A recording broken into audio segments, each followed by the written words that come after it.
So I just dropped my dad off at the tree stand that I shot my elk out of opening day.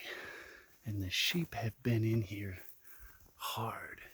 There are sheep tracks everywhere, like full on game trails. I'm not sure if the camera's gonna pick this up, but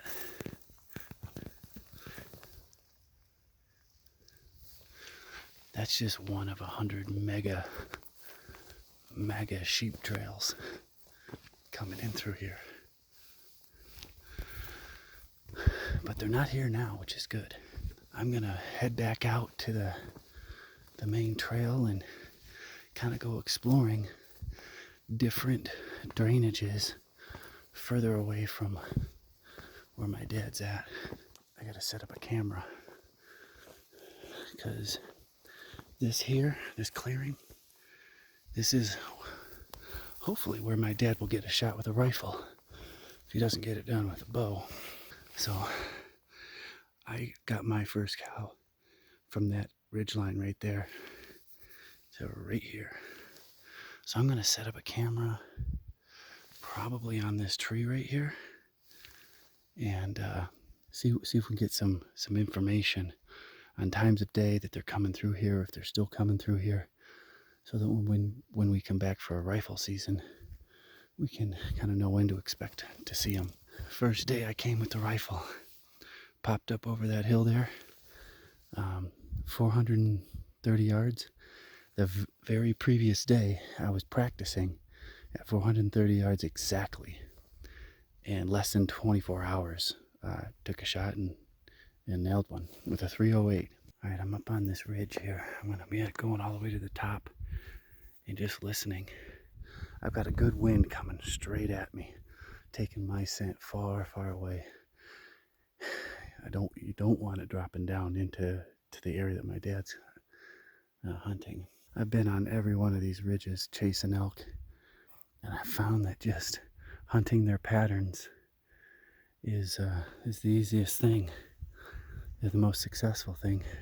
You can see a little bit of that big meadow that they're making their way to all night long. They're out there.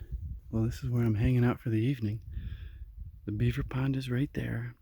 I can see most of the meadow, and I can even see where my elk carcass is. I'll try to zoom in a little bit for you. She is right there, right in the middle of the screen. What's left of her. Thought I'd show you the new pack. This is the KUHU 3200. It's cubic inches. So up here I have the raincoat on, or raincoat in here. I had to put this on earlier. We had like a rainstorm come through on our way in. I'm putting all this on right now. I got a down jacket, lightweight down jacket. Yes, it looks like I'm a KUHU fanboy. There's a KUHU down coat, and that's all I got for layers. I got a hat and gloves also. Also down in here is the first aid kit. This is, I guess, the kill kit. And then way deep down in there is the game bags. Same game bags I use to pack mine out. And the sun's starting to come out. Look at that view. Well, it's 30 minutes before sunset, and I have not heard a single bugle.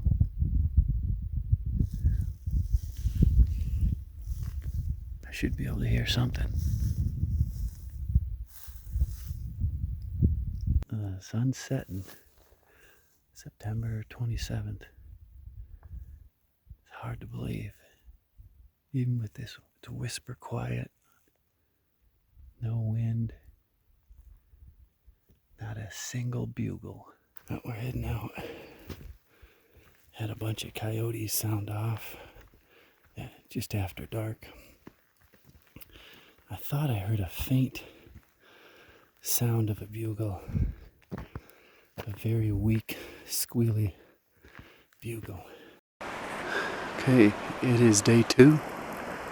My dad is up in the tree stand, right there. and hoping something comes in tonight. The wind is really whipping and swirling right now. It's 4:30. We expect them to start to show up around 6 to 6:15, maybe 5:45. It is mind-blowing what that flock of sheep did around here. There are so many trails all over the place where these sheep just ran like crazy for, had to be most of the month of September. Because they weren't here. None of these tracks here, none of the sheep shit was everywhere on September 1st or 2nd. But man, they were here in force. Everywhere. Like, it's hard to believe that they traveled to so many different places. What am I doing here besides getting lost? I'm supposed to go this way. The plan for me is the same as it was yesterday. Get my scent and sound away from this area where my dad's stand is set up, and do some glassing and see if I can see where any are coming out into any sort of opening. So you might be coming through here saying, oh my God, look at all the elk sign. Look at that. Oh yeah, it's a little old, but man, there've been some elk in here. Nope, even this, here, there. This is all sheep shit. Everywhere. Everywhere I go. Sheep sign. There's more right there, there. It's a little bit smaller quantity. And it's deceiving. Once it breaks apart, it looks like deer. And this is the first hint of a sign of a rub. You always tell it's a rub by looking at these little bits of things that are peeling off. I'm in it. I'm in it deep right now. Alright, I already just spotted another one. I'm gonna go check this one out. That might be an old one. Look at this.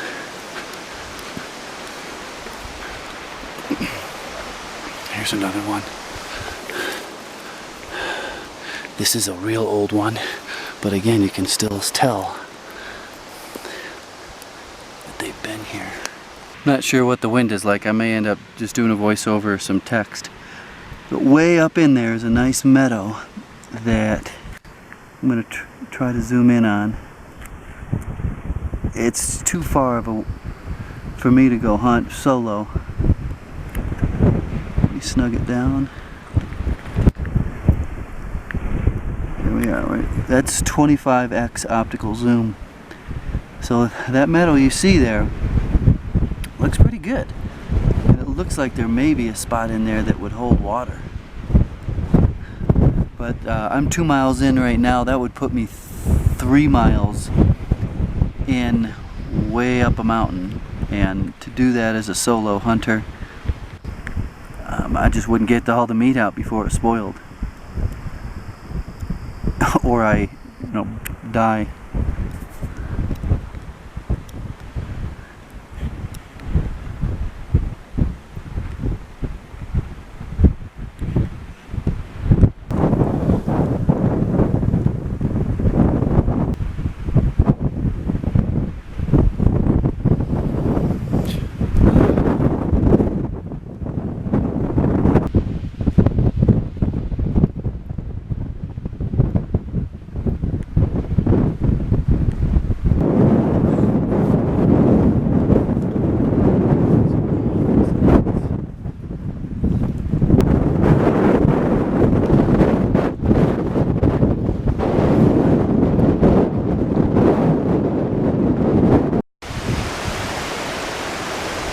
So the wind has not calmed down yet.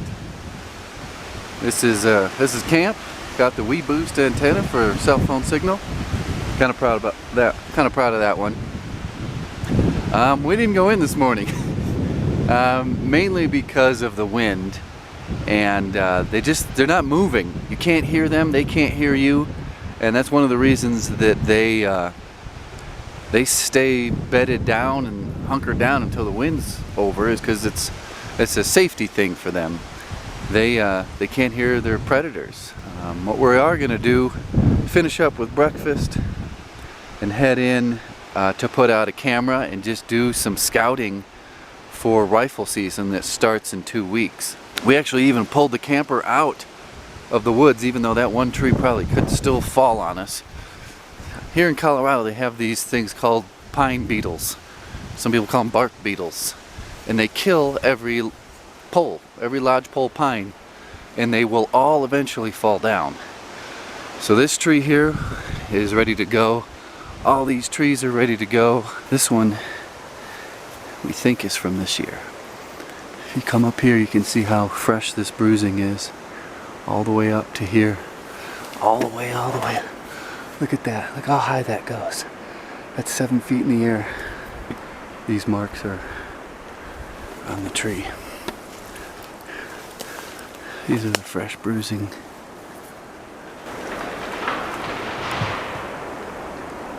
There was a tree falling. We're kind of following a line of these. This is brand new. You can see how that bruising, and he broke it right off. It's probably stuck in his antlers. This is good. I have not seen one of these ever in this area.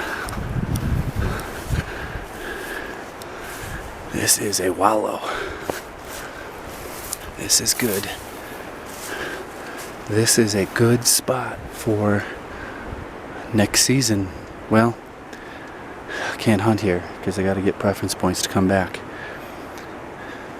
Not sure how long it's been since an elk's been in here, but they will revisit these wallows every 3 to 5 days, sometimes even less. So that pine tree right there looks like a good tree stand. Lots of good spots for good healthy trees for tree stands here. And no trees falling. Jeez. This is really exciting, coming across the wallow. I got a camera right there. Hopefully it's Cabela's Outfitters Gen 2. It's supposed to be pretty foolproof. Hopefully it's on. It's got full batteries, cleared SD card, set for 720p, taking 5-second videos with a 5-second delay on the PRI thing. So we'll see what we get when we come back in a few weeks.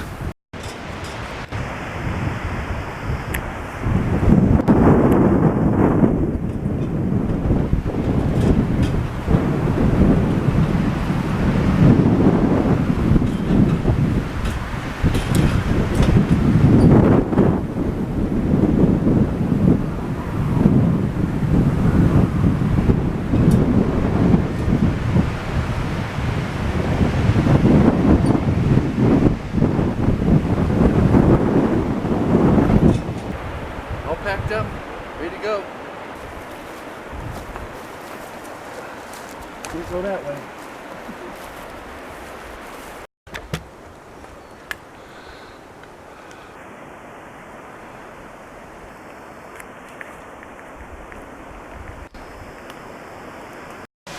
Talk about getting lucky. Look at this. So I don't know if you guys remember, this is what I thought was my prime camp spot for this season. And when I came here, my first trip out here to get some cameras out and do some scouting, there was a camper right there. Right there was a camper. I'll link that video so you can kind of see. Holy cow, that camper would have been completely destroyed. 100% destroyed. So from now on, when I do come back, they can have this spot. There's not that many left to fall in this specific, little spot here, but I will be in that field like you saw earlier. But man, that even screws up the whole roundabout. These guys here, I don't know if you can see, I'll zoom in on it. They are getting ready for rifle season.